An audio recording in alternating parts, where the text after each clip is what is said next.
She destroyed my wedding dress in front of everyone. But what happened next changed everything.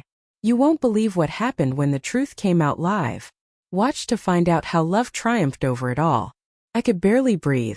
The soft, delicate silk of my wedding dress hung perfectly on my body, the intricate lace sparkling under the soft lights of the grand pavilion. It was everything I had imagined, every detail meticulously planned, from the floral arrangements to the vintage decorations. Today was supposed to be the most magical day of my life, the day I was going to marry Ryan Mitchell, the man I loved. We'd been together for almost 3 years, and I had no doubt in my heart that he was the one. I was ready to say I do and start our life together. But of course, nothing ever really goes according to plan, especially when it comes to families.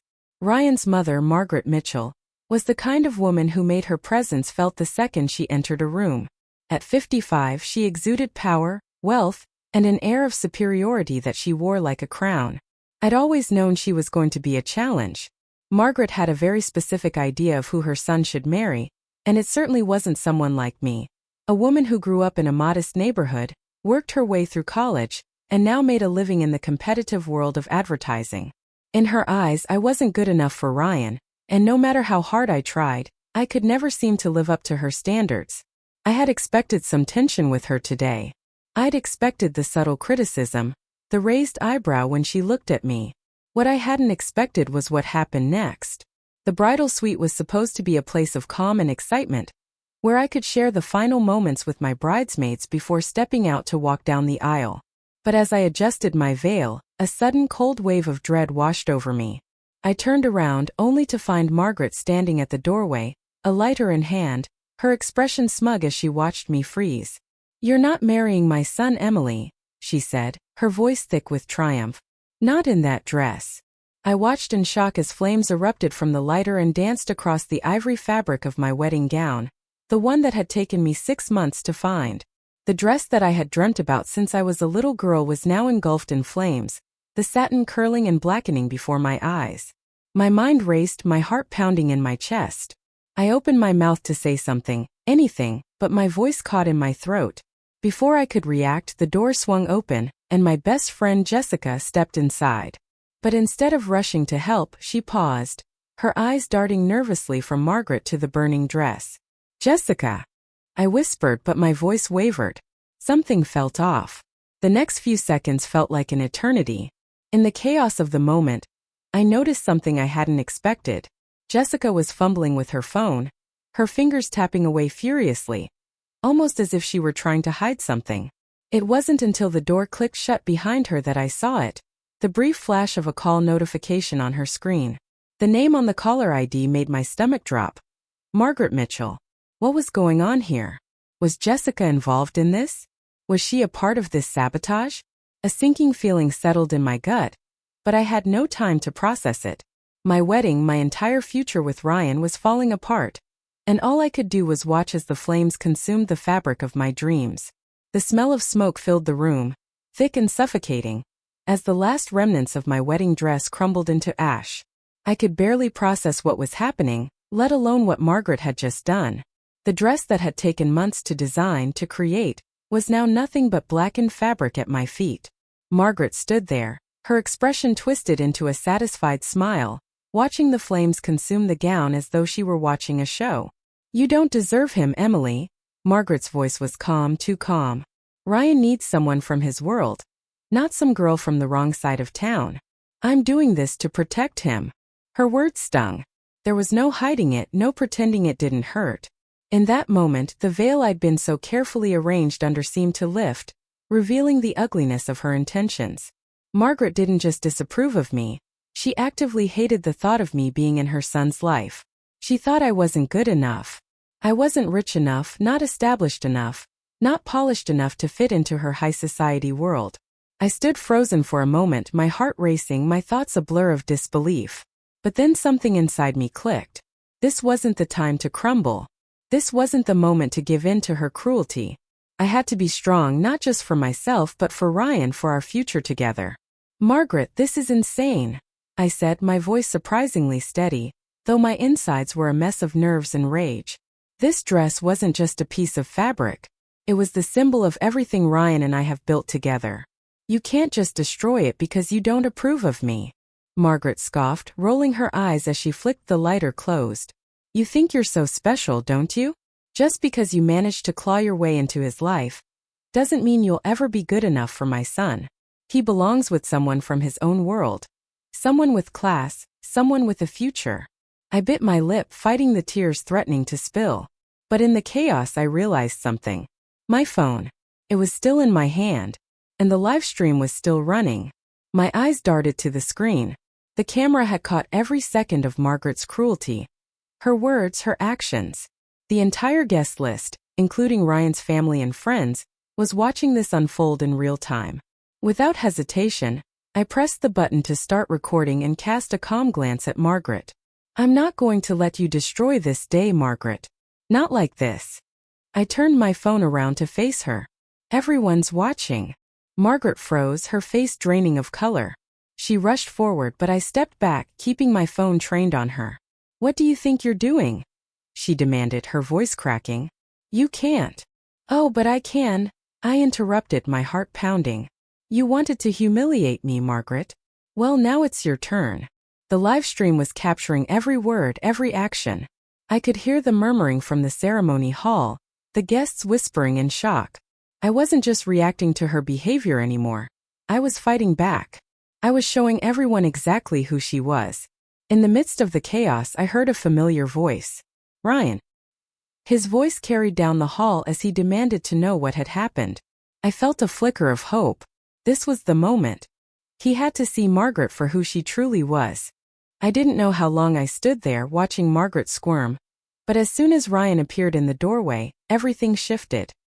He stood there, his tuxedo sharp against the smoke-filled room, his eyes wild with shock. What the hell is going on here?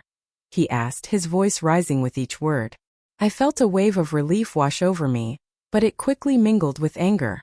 How could his own mother do this to him? To us? Mom, Ryan said, his voice strained. Tell me this isn't true. Tell me you didn't just burn Emily's wedding dress. Margaret's face twisted in panic, her eyes shifting from Ryan to the phone in my hand. The realization dawned on her. Her actions were no longer hidden. She was no longer in control. The live stream had captured it all, and the evidence was undeniable. But then something else caught my attention. Jessica. She was standing behind Ryan now, her hands trembling, her eyes darting between us. Something about her felt off. I couldn't shake the feeling that there was more to her involvement in this than I had realized. Earlier, I had noticed her fidgeting with her phone, texting in hushed tones. At the time, I had dismissed it as nervous energy. But now, with everything falling apart around me, the pieces started to fall into place. Was she in on this? Had she been helping Margaret all along? Emily, I didn't mean to. Jessica's voice faltered as she stepped forward. But I couldn't look at her. Not right now. Not when I had just been betrayed by someone who was supposed to be my friend. Ryan's voice broke through my thoughts. Jessica, what is going on? He asked, his tone sharp. But before she could respond, Margaret stepped forward, desperate to salvage what little dignity she had left. Ryan, listen to me, she pleaded, her voice trembling. I was just testing her. I was protecting you, testing her character. You deserve someone from a respectable family, not some. Ryan turned to his mother, cutting her off. Enough, Mom. Just stop. His voice was firm now, unyielding. You've crossed the line. You're not going to control my life anymore. And then, as if on cue, the door to the bridal suite opened wider. I could hear murmurs from the ceremony guests in the hallway, their eyes fixed on the screen. The damage had been done, but I was determined to take control of the narrative from here on out. The live stream was still broadcasting, and I was going to make sure they all saw the truth. Everyone is watching, Margaret, I said, my voice steady. This is your moment to own up to what you've done. Margaret froze, her lips trembling with rage, but she knew she had lost. The live stream had exposed her for the world to see. And now all I could do was wait for the fallout. But I wasn't afraid anymore. Ryan was here and this was our story, no one was going to take it from us. As Ryan stepped toward me, taking my hand, he whispered, "We're going to get through this, Emily. Together." And for the first time in hours I believed him. The room was thick with tension as Ryan turned to face his mother. I could see the anger in his eyes, But there was something more: disbelief, disappointment, and hurt. For a moment he just stared at Margaret, the woman who had tried to destroy our day, our future. Ryan stepped forward, his voice low but steady, filled with a quiet fury. "Mom," he said, each word deliberate. "What the hell were you thinking? You can't just burn Emily's dress like this. You can't ruin everything." Margaret froze for a second, a flicker of panic crossing her face before she regained her composure. She straightened her back and gave a smug smile, trying to assert control. "Ryan, I was just protecting you," she said coolly. "You're making a mistake marrying her. She's not from the right family, not good enough for you. You need someone who fits in our world." Ryan's face tightened with disgust. "Stop. Just stop, Mom," he said, his voice louder now, filled with frustration. "I'm an adult. I can make my own decisions, and I've made my choice." His words hit Margaret like a slap. She recoiled, her face twisted in disbelief. For the first time I saw her falter. The woman who had always controlled Ryan's life was losing her grip. She opened her mouth to protest, but Ryan didn't give her a chance to speak. "You've crossed the line," he said, shaking his head. "I can't do this anymore. You're not welcome at our wedding. I want you to leave. Now." The words hung in the air, thick with finality. Margaret's mouth dropped open, but she couldn't process what was happening. This wasn't the son she had raised, the one who always deferred to her. Ryan wasn't that man anymore. I stood there, almost in disbelief, watching Ryan take his stand. His eyes softened as he turned back to me, and he walked over to my side, taking my hand in his. The weight of everything that had happened crashed down on me. But in that moment, I felt nothing but gratitude. Ryan had just made the hardest decision of his life, and he made it for us. "I'm sorry, Emily," he whispered, squeezing my hand. "I should have stood up to her sooner. I should have protected you from all this. You are more than enough. You always have been." I blinked back, tears fighting the emotions that bubbled up inside me. He hadn't just defended me. He had chosen me over everything else. Over his family, his past, and all the expectations that had been placed on him. "Ryan, I know you didn't mean for any of this to happen," I said softly, my voice steady despite the lump in my throat. "But why didn't you tell me about the financial troubles? The debt? I overheard your phone call with your dad. Why didn't you trust me with that?" Ryan stiffened, his hand tightening around mine. "I didn't want you to worry," he admitted, looking down at our hands. "I didn't want you to see me differently. I thought I could handle it alone. But now I see that I was wrong." His confession caught me off guard. I had always known there was something off, something he wasn't telling me. But hearing it out loud, it was like a weight had been lifted. He hadn't trusted me enough to share his struggles. And it hurt. Before I could say more, Uncle Frank's voice cut through the tension. "Ryan, you're throwing away everything. Your family, your legacy," he sneered. "Do you really think she can help with this? She's from nothing. What does she have to offer?" His words were sharp, a direct blow to everything I had feared about Ryan's family. I felt my stomach churn. Frank's hatred was clear, and for a moment, I could see Ryan's inner conflict. The pull between the family he'd known and the life he was trying to build with me. Ryan's face hardened.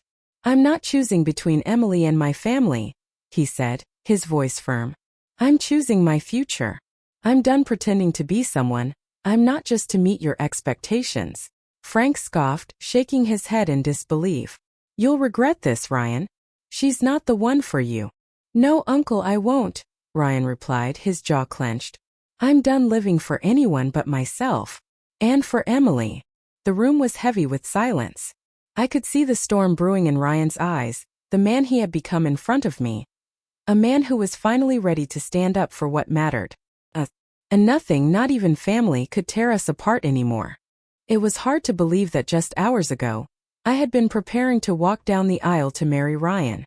Now the ceremony seemed like a distant memory, replaced by the chaos of today's events. But somehow in the midst of it all I felt something shifting. Something I couldn't have anticipated. Ryan stood up to his mother. He had cut ties with his family, at least for now, and he was finally standing by my side. And that was all I needed. "We need to fix this," Ryan said, his voice urgent, as we stood amidst the remnants of the wedding chaos. "I don't care how it happens, but we need to get married today." I promised you this day, and I'm not going to let anything or anyone stop it. His determination was infectious, and for the first time since everything had gone wrong, I felt a flicker of hope. The bridal suite was in disarray, but I wasn't about to let that stop us. Emily Carter was not going to let her wedding day be ruined by a few petty people. I turned to my bridesmaids who had been silently supportive throughout the whole ordeal and said, "Find me a dress. We're not canceling this wedding." Within minutes, my bridesmaids worked their magic. They contacted a local designer friend, and in no time, I was standing in a replacement dress. A beautiful, simple gown that felt just as special as the one I had originally chosen. I couldn't help but smile as I looked in the mirror. This dress wasn't what I had planned, but it was mine, and that was enough. As I stood there, ready to go out and marry the man I loved, I heard a knock on the door. Ryan's father, Mr. Mitchell, stepped inside, his face full of regret. "Ryan," he said, his voice quieter than I'd ever heard it. I'm sorry." Margaret's actions were unforgivable. "You're right. You're an adult and you've made your choice. I should have supported you all along." I turned to Ryan, his hand still holding mine, and for the first time in a long while, I saw a sense of relief wash over him. "It's not too late," Ryan said softly. "We can still fix this. We'll start fresh. Together." And that's exactly what we did. We walked down the aisle in the eyes of those who truly mattered, leaving behind the chaos and judgment of those who didn't. This was our day. This was our future. And nothing, not even Margaret or the Mitchell legacy, could take that away from us. The room was filled with a quiet buzz as I stood behind the door, my heart hammering in my chest. The ceremony was about to begin, but nothing about this day had gone as planned. Not the grand wedding I had envisioned, nor the perfect dress I had dreamed of walking down the aisle in.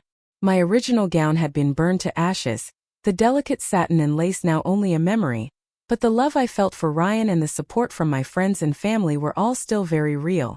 I glanced at myself in the mirror looking at the new dress.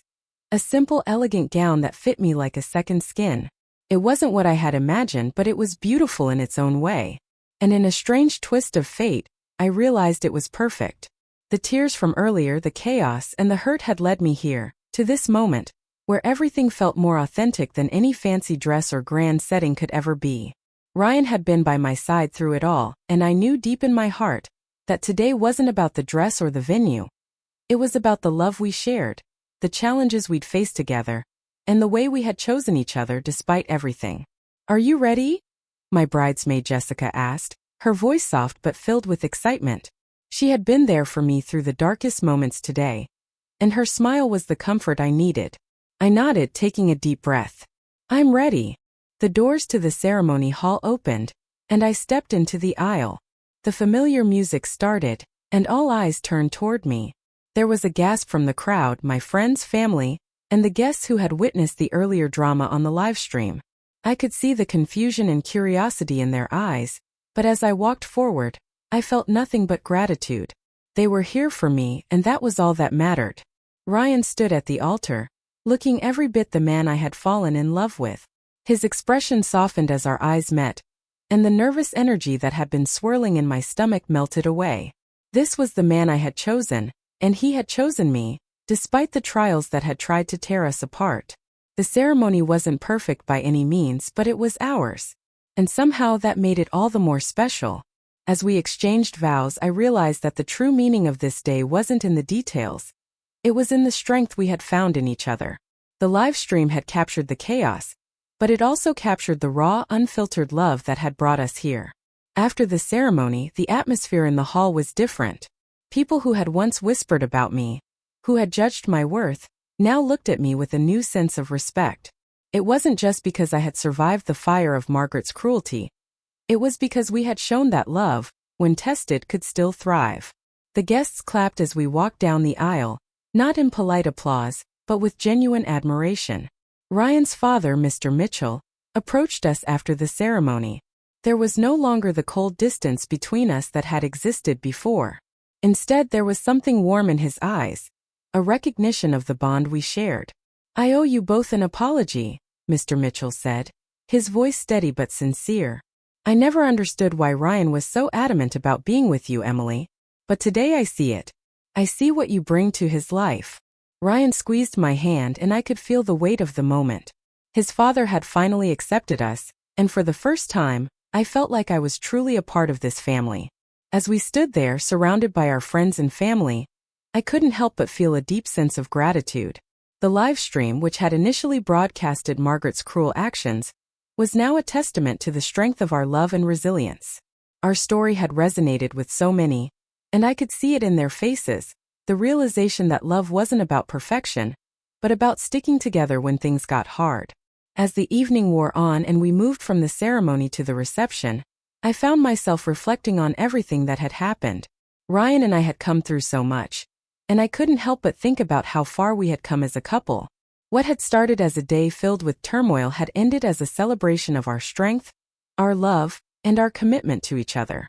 The reception was filled with laughter, dancing, and the kind of warmth that I had never experienced before in Ryan's family. The tension had melted away, and what remained was a newfound sense of unity. I looked around the room and saw my friends, my bridesmaids, and even some of Ryan's relatives who had supported us through everything. There was no judgment now, only support and love. As Ryan and I shared our first dance, I thought about how much we had both changed over the past few hours. He had stood up to his mother for me, something I had never imagined he would do. He had made a choice, one that was hard, one that required strength. But he had done it and he had chosen me. And in doing so, he had shown me the true depth of his love. After the dance, we made our way around the room, greeting guests and soaking in the joy of the evening. It was hard to believe that just a few hours ago, our wedding had been hanging in the balance. But now, as we stood together side by side, I knew that nothing could tear us apart. We had faced the storm, and we had come out stronger on the other side. Ryan leaned in close, his lips brushing my ear as he whispered, "We've been through so much, Emily. But we made it. And we'll keep making it. Together." I smiled, my heart swelling with emotion. This day hadn't gone as I had expected, but it had turned out to be more beautiful than I could have ever imagined. We weren't just celebrating a wedding. We were celebrating our future, the challenges we had overcome, and the love that had carried us through it all. As the night drew to a close and we prepared to leave for our honeymoon, I couldn't help but think of one final image that would stay with me forever. It was the image of a phoenix rising from the ashes, of us rising from the turmoil, stronger and more resilient than ever before. We had faced the fire, and instead of being destroyed, we had emerged reborn, ready to take on whatever life had in store for us. And that, I realized, was what love truly was. It wasn't about avoiding the fire. It was about enduring it, rising from it, and knowing that together we could face anything. "To the rest of our lives," Ryan said, raising his glass, his eyes sparkling with hope. "To the rest of our lives," I echoed, knowing that whatever came next, we would face it as one. Thanks for watching. Don't forget to like, comment, and subscribe. Hit the bell icon for updates on new videos. See you next time.